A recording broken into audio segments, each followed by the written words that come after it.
commence par un article très intéressant dans Le Parisien aujourd'hui en France sur la participation des Français à la vie politique. Vous allez voir un titre.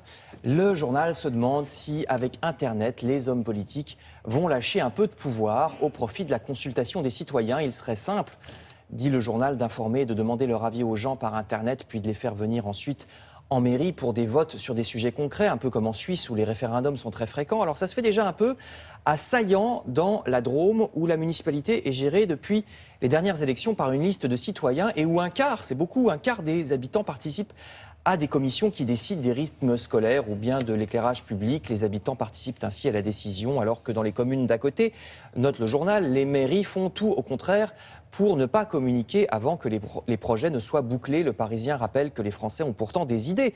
Il serait ainsi, vous allez voir un sondage, il serait ainsi très majoritairement pour la limitation à 2 mandats consécutifs de tous les mandats électoraux, pour également l'ouverture des assemblées à davantage de travailleurs du privé, nous dit ce sondage que vous voyez. Le Parisien rappelle aussi la défiance qu'on voit dans ce sondage, la défiance grandissante des Français pour leurs hommes politiques.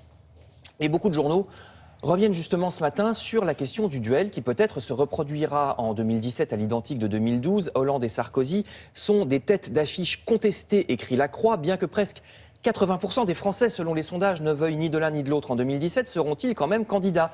Alors bien sûr, les hommes politiques disent toujours que pas forcément, qu'ils ne se présenteront que s'ils se sentent utiles et désirés. Le Figaro revient donc là-dessus, vous voyez.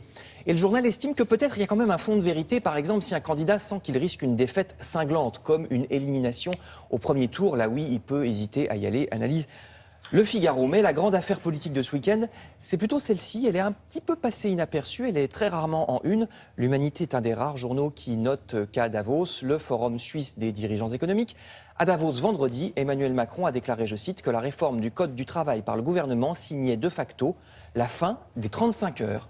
Le ministre de l'économie du gouvernement vient donc de déclarer que les 35 heures s'étaient de fait terminées via la réforme des heures supplémentaires, les heures sup qui ne seraient plus payées davantage. Donc il n'y aurait plus aucun frein à faire travailler par exemple 40 heures.